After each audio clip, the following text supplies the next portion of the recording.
Welcome everyone to the show, Combustible Elements, real talk for real people. Here we try to put different ideas and perspectives together in a pot, heat it up, and get an explosion of knowledge and understanding. We understand that problems can only be fixed starting from the bottom to the top, building a great foundation for change and improvement. I'm Big Mel, and I'm joined by Ruben, aka the Monarch, and Aaron, the Hitman. Let's Thank you once again for joining us for Combustible Elements. I'm Big Mel. I'm joined by Ruben the Monarch, as always, and Aaron the Hitman. This week, we're going to talk about self-help. Self-help. We're going to talk about why don't self-help books, seminars, podcasts actually work. That's a loaded question because I think I think personally that they already work. I think that a lot of people don't utilize them. So let's start with, I think we started with Ruben last week. Aaron, what do you think about that topic? So it's kind of like, I think that is personally like a trick question, because the question is, why doesn't it work? Why don't self-help programs and self-help books work? And like you said, they do work. I do feel like that they work. I do feel like self-help seminars work. The programs work. I do feel like that, the self-help books do actually work. It's just it all comes down, and we'll talk about it a lot more, to the person, because it's self-help. So it's all about the self. It's all about the person that is intended to help. So I do think that these things actually do help individuals. Ruben?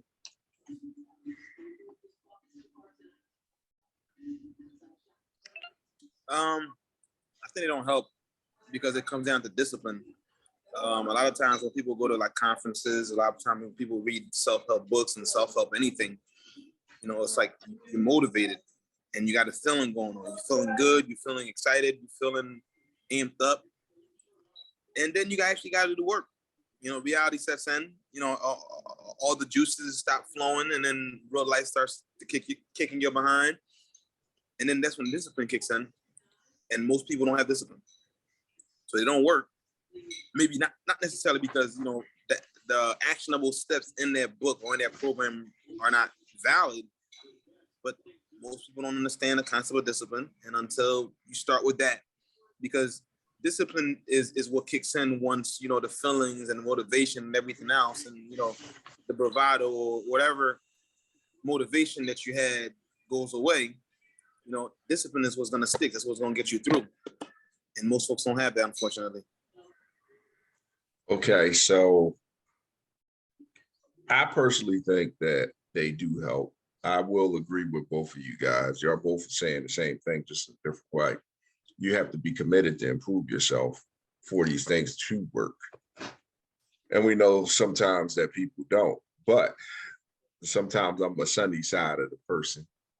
So I also think that a lot of times people gravitate towards these self-help courses or books, classes, or calling somebody, I think it's because they know it's a problem that needs to be addressed. Now, if they don't follow it through, they don't follow it through. That's their choice. But I think that a lot of times for them to even take a step in that direction before they even see what work or what it may be what things they may have to do, I think it's a good option that those things are there. And I think that people identify that they're weak in certain areas, and then they see these things can help them. So my next question for you: has the internet made it better to improve yourself in this vernacular with like different classes for certain things, different speakers? Either one of you, do you think the internet helped in that situation at all? I would say yes and no. I would say yes, because it offers, you could connect with so many different people on so many different levels, and that's what the internet provides. And it's kind of hard to say that you don't have the resources when the internet even gives out free resources, free information, in order for you to be able to help help yourself and uplift yourself?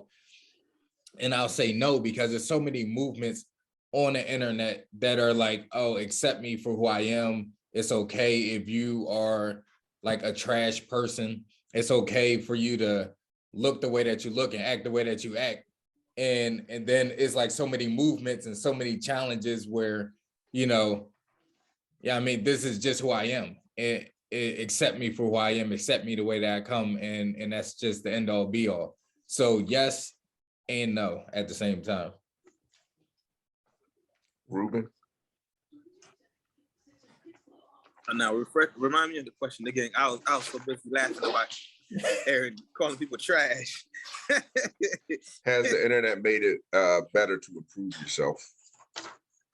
I don't think the internet made anything better or worse. Well, let me rephrase that. When it comes to like how people feel about themselves, I feel like the internet just amplified, whatever voice people may have had or lacked in the past. So it's better in the sense of like you're able to reach and communicate with more people. So if you're looking for self-help, you can find different communities on the web, whether that be Facebook or Instagram or TikTok, and then you can congregate in those communities, and it's going to help you, with more different accountability partners, because different people have different niche things that they're trying to get help in. Something that you may think is super awkward or weird, and you don't necessarily require help from, somebody might need it. And then, that person may live in Korea, or they may live in Saudi Arabia, and then you live in South Dakota. And, you can all get to connect and mingle, and all thanks to the internet. So I think the internet's a positive in that sense. But then it's a double-edged sword, because those same people can also have a negative influence. So it's just balance, I think, at the end of the day. Okay, so I'm going to answer this question. I personally think the internet has made it better, only because if you where you're weak at, things that you're dealing with, whether it's emotional, whether it's mentally back, whether it's a physical disability, we're just going to talk about negative things that affect. Well, I'm just going to talk about negative things that affect people in this answer. So when you on the internet, sometimes you can connect with people that understand you in a way that people around you can't understand you. Because before we had PhDs and professors of this and deans of study, we had people interacting with each other, helping each other. So at some point, it has to come back to that basic level, because communication is key. When you feel like someone understands what you're going through, sometimes the fact that they just understand is enough to garner all your attention. The downside about that is, because it's like Ruben just said, it's balance to everything. The downside about that is, if you're in conversations with someone that understands what you want to, those conversations may not lead to improvement. They may lead to just doing what you're doing more of, or what's that negative that's going through, because they understand what you're going through, but they don't understand how to get out of it. So I think it's more positive than negative.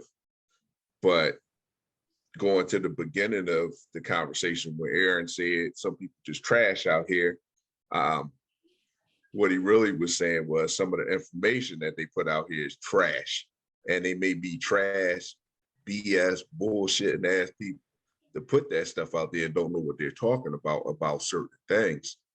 But you have to sift through it like everything else. If you say you want to read a book, you pick the book you want to read, not self-help or anything along that, but you pick the book you want to see. If you want to see a movie, you might scroll through a couple movies or look into what's out and pick what you want.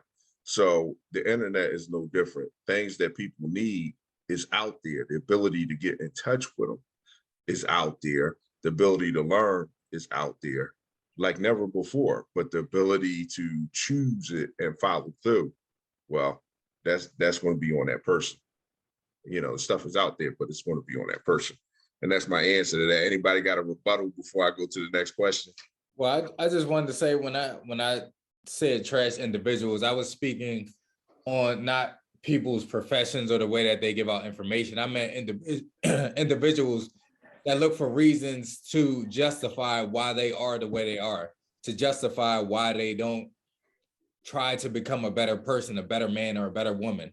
Those type of trash individuals, like a habitual liar, or somebody that cheats all the time on their partner, or somebody that you can't trust, things like that. So that's what I meant by like trash individuals, like somebody that the whole fat shaming movement type of thing, where people justify why they don't have to lose weight, or justify why they don't have to work out in order to have a healthier lifestyle. Not saying everybody has to have a six-pack, but if you like 300 pounds and you like, well, this is the way my body is, this is the way God made me, so accept me the way that I am, and then you eating cheeseburgers all day long, like you're justifying why you're capable or why you're able to eat those things, and then telling everybody else they have to accept you for that way without putting any work into yourself, because we're talking about self-help. So like, again, me, you, and Ruben, we could preach, teach, and do whatever we want to help individuals, but it's up to them to take that information to actually help themselves. That's what self-help is. And you have self-help gurus that give you all the information, whether it works or not, but it's up to the individual to actually go out there and put in the work, like Ruben was saying. Like, people don't have that dedication. They get that motivation in the beginning of the day when they listen to that good CD or that good music, and then once you walk out the door, all that motivation is gone and you in the real world again. Okay, so I'm glad you clarified it. He meant something different. I meant what I said. So I'm glad you clarified that. I piggybacked on him, and I should have took a left turn because he was going straight right to his point. But I still meant what I meant. So if you listen to this, you're doing it, I still meant, okay? Now to the next question. And this one eats me up when it comes to the internet, or when it comes to people in general, especially people in the United States of America. And the question is, why do people view things more if they pay more valuable if they pay more? If it's free, or if they can get it without having to pay a nominal fee, without emptying their purse, they feel like it's not worth it. Like, if you go to a counselor, if you're not paying nothing, oh, that counselor must not be good. If you get that what do you call it, that public defender when you get ready to go to jail? Yeah. But now, hypothetically speaking, he may not be as seasoned as the guy in the law firm, but he might have been a public defender for 4 or 5 years. So he know every judge, he know what the case is going to be. He might be more skilled because he's in that profession right here. We even see that with counselors versus life coaches. Like, a counselor has a medical point of view that they have to look at, and a life coach is just there to try to help you fix your life, not them fix your life for you. So we said that earlier in the conversation, we all agreed, if you're not willing to do something, you're not going to do it. So why do people value things more when it comes to self-improvement when they paying for it? I never understood that. It's simple, man. When you pay attention. Exactly. When you pay attention. And the reality of it is, I found myself in the beginning, trying to help a lot of different people, as far as barbering is concerned, and trying to help a lot of different barbers, and trying to get them licensed, and trying to encourage and motivate and mentor them, and taking my time out of my day, out of my busy schedule to do so for free. And in doing so, they didn't value it. It drained me. It put me in a position where, like, it made me resentful. And now, not saying I don't want to do it anymore, but I haven't been doing it. And I'm quicker and easier to pass people off that want to get licensed to some of my other colleagues who are also barber teachers, to get them licensed, as opposed to me putting up the time to do it, because I tried to do it, earlier on a few years ago. And it was just like me doing it while I had everything else going on in my life. It just wasn't the perfect time. It's not necessarily, I'm not blaming anyone. I'm to blame as much as the people that didn't respect my time and my energy. But I also know that had I charged them, you know, an adequate fee, it would, you know, it would have made them a more respectful and a mutual respect, you know, dynamics. So it's simple. Like I said, when you pay attention. Yeah, I definitely agree with Ruben, because it's like, I mean, I wouldn't say that I had this issue when I first started out. My issue was my way of thinking was, if you charge less, then you'll get more people, because, you know, people don't want to pay a lot of money. But at the same time, when you charge less, even if you value the work that you put into it and you feel like that you're worth more money, when you charge less, people give you less. They give you less of their attention, less of their time.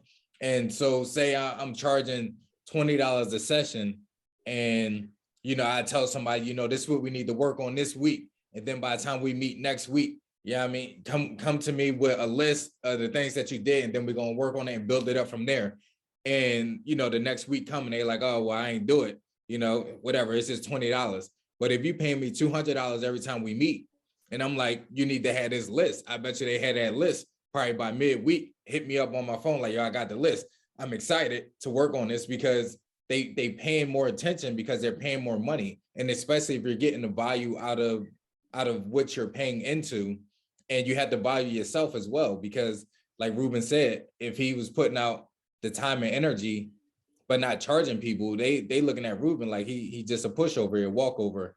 But when Ruben like, yo, I'm gonna help you get your barber's license, but every time you come in the shop, it's $150, because you learning top-notch skills that's going to help you grow your own business. It's not just learning how to outline people. It's not learning how to use the number one guard. Like, I'm helping you grow your business with an overall package, because I've done it before, and people pay attention to that. I'm going to have to agree with both of y'all. And it goes beyond self-help with this topic. It's like really a boon in our society. We see it all the time. We'll see somebody that inherits a house, a whole house. Your biggest bill is where you live at.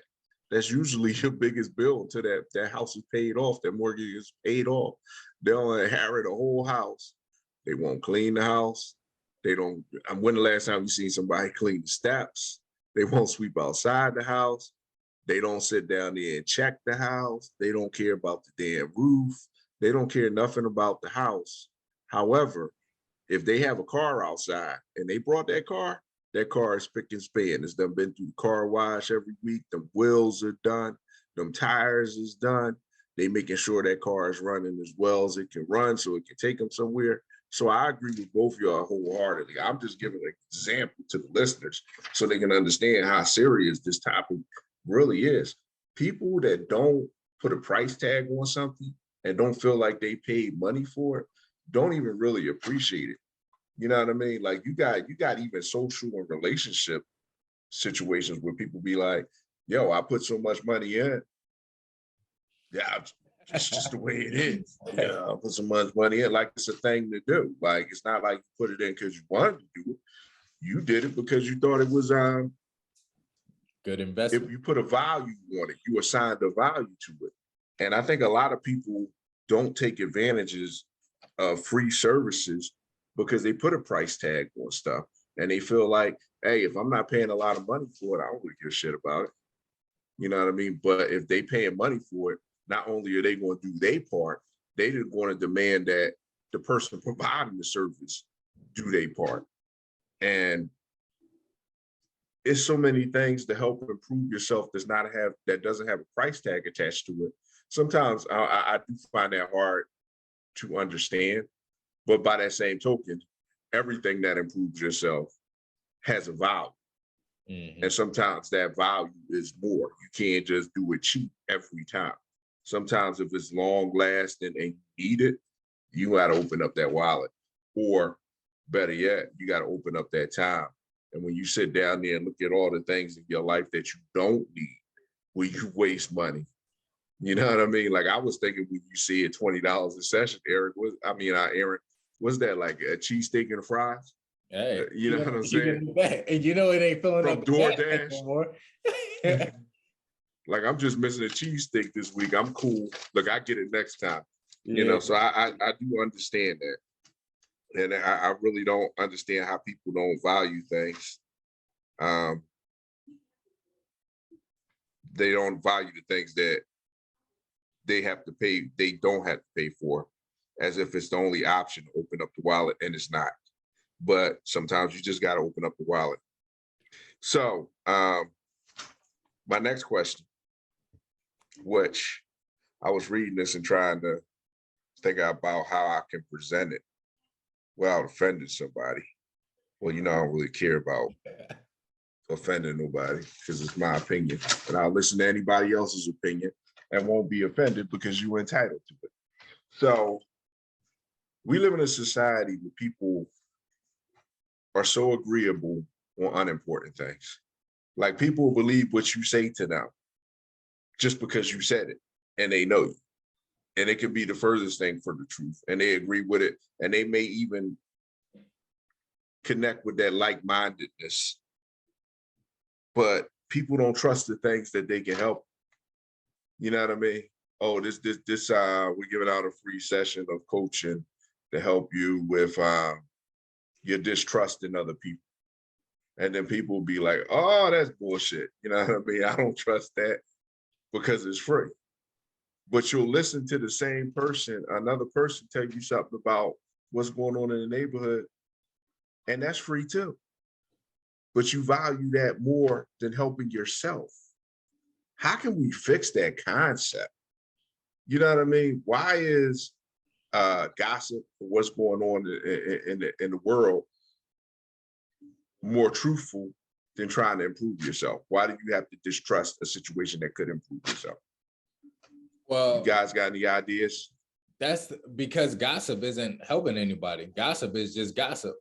Like, we could talk about that all day. We could talk about all the fights in the neighborhood, all the gun things in the neighborhood. But if we start talking about how to become better men, then it's like, oh, that ain't something I want to talk about. Because like Ruben said at the beginning of the show, you got to put in the work, because that's what it's all about. Like, we could gossip and talk about what the government need to do. We could talk about what the city officials need to do, what the police need to do.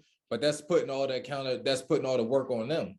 But the moment we start talking about what we can do to better our neighborhoods, what we can do to better our families and friends, then it's like, no, that sounds like too much work. I got a job. I got other things that I got to handle. Like, I'm not trying to do all that.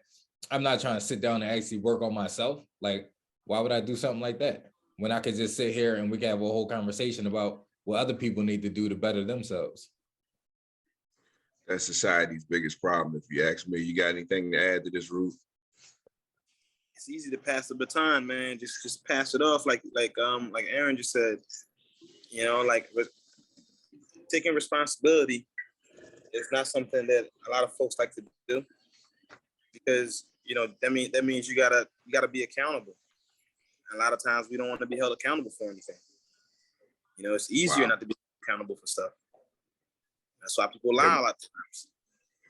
We can solve so many problems if we became accountable and looked at things for what they really are, not what we think they should be, or what we perceive others should be doing, and start with ourselves. But we're a long way from that. But we're working on it. So we're going to get to the portion of the show where we go into who's to blame.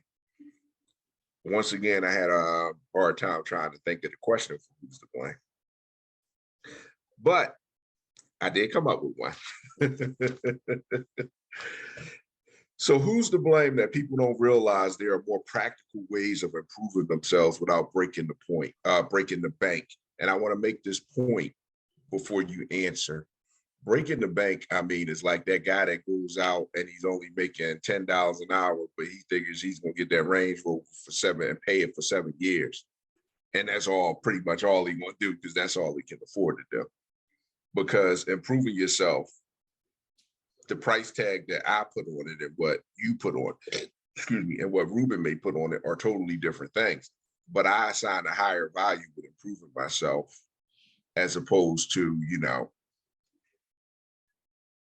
wasting money. I don't see it as waste. But the question, and do you need to hear the actual question again before I added my point and started running my mouth? Yeah. Are y'all good? So who's to blame that people don't realize there are more practical ways of improving their self without breaking the bank? I'm gonna go with the parents on this one. And the reason why I'm gonna go with the parents on this, and like this is hard because once our kids grow up, no matter what life lessons we teach them, they're still going to be their own individuals. But as long as because we live life already, start to equip them on how to help themselves along the way going into adulthood. And I know our parents taught us things when we were younger and we kind of brushed it off and didn't listen to it because we feel like our parents don't know what they're talking about. And then later on in life, we understand what they meant. Just understanding that aspect of it, just keep instilling these things and these points into our children. And because me being a life coach and Mel is very inspirational with the things that he's been through in his life, and Ruben is very inspirational and has his own business where he gets to talk to individuals every single day and listen to how messed up their lives are and how messed up their childhood is. And he cuts kids' hair all day. He see how messed up people are raising their kids. And I know Ruben won't admit it, but I'm gonna admit it for him. But I'll admit it. I see it. I'll admit it.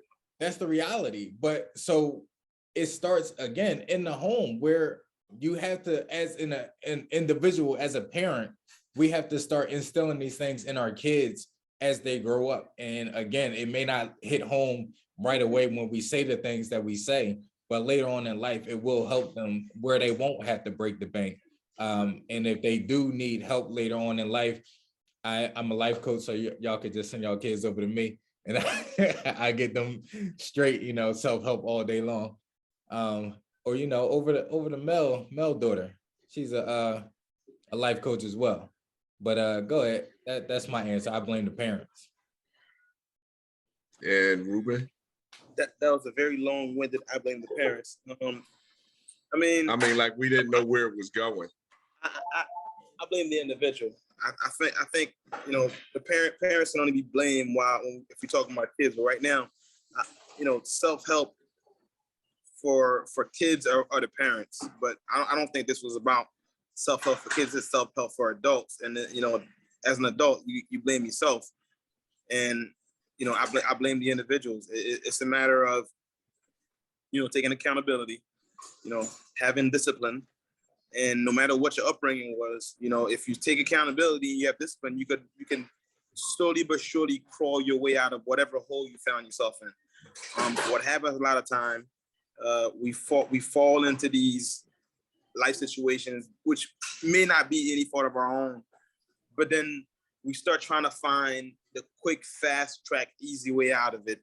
And all that ends up doing is digging us up in a bigger, deeper hole. And sometimes, a lot of times, some of the quick help, fast help, mentoring programs that they have out there kind of prey on those type of individuals as a means of making the self-help folks, financially well off. Not everyone, but quite a few of them. But the key to it all is understanding that, like, no matter what position you're in, you still got to take things one day at a time. It's a step-by-step process. Even if somebody knows a faster way, it's just going to be a faster crawling way. Nobody's going to come in and just jet you out of there.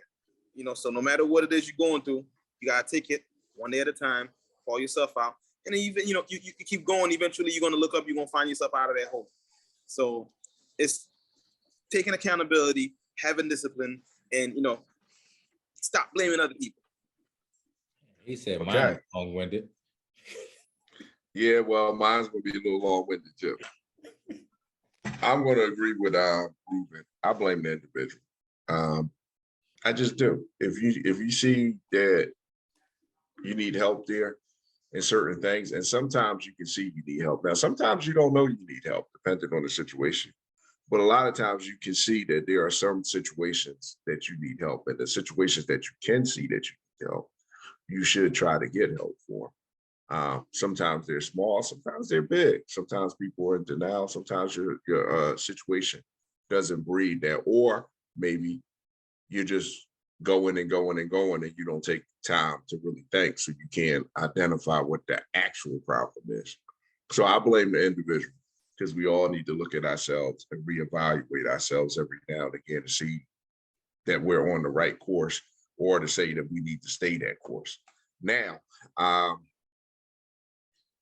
okay, I'm gonna comment on something Aaron said, and I'm gonna comment on something Ruben said. Self-help, Ruben, does apply to the kids too. Kids at a younger age, I say this all the time, they're more intelligent than we were. They lack common sense in a lot of things. Their development may be hindered in society, as far as technical knowledge, like these kids are expanded every generation. They too know when they need help in certain things. They may not know how to get it, because that's where the maturity of a parent come in. But there are some kids that try to help themselves in certain situations because they know the situation just isn't right. So self-help does apply to kids. It's just, of course, they may not have the financial means to go get the help. But if they can get the help without financial needs and they identify it as a human being, they will go get it sometimes. To what Aaron said, and this is one of our biggest problems in society, I think, is we'll sit down there and we'll say, we didn't understand what our parents said this for when we were younger. And then we realized that they were right later on. What's going on in our society now, the generations are closer together. So we may have realized what was going on once we became adults. And then we had to deal with the whole plethora of responsibilities, taking care of your kids, dealing with bills, dealing with where you're going to live, having a job. But because the generations are so close together, the kids that are like having kids at a young age, they're still staying at home. So they don't get to deal with that. They're not even mature enough to deal with the issues of an adult, but they thrown in the adult situation, but then they still being taken care of like they're still a child, and then there's another child. So they don't learn the situation, or they don't learn these things till later on. And that's one of the biggest detractors in our society right now. I think Ruben said before, there's a French book that tells you what a parent is supposed to do. We don't have any of that here. You know, we never had any of that in the United States, which I don't understand. But so people don't know what their responsibilities are. And then you got the younger parents, and now you got grandparents in their 40s, maybe even late 30s. They still ain't learned the lessons from their parents before, because they had a child young. So those lessons are lost when you pick up on certain things. So I just wanted to make that point to you two guys. Fortunately, or maybe unfortunately for me, we still got a little bit of time if you guys want to comment on that. But if you don't want to comment on that, we can end the show. But I'm gonna give you that shot. No, I'm good. It's nothing I really want to comment on. But I mean, some people again know that they need the help. They just don't. They don't, like Ruben was saying, they don't have the dedication to do it. Like some people I know, it's a little off topic, but people with addictions know they have an addiction, but are they dedicated enough to stick to the program to come up out of that addiction? Some people have depression and know that they need to get out of the depression, but do they have the dedication to stick to the program in order to come up out of the depression? And it is a slow process. It's no quick fix.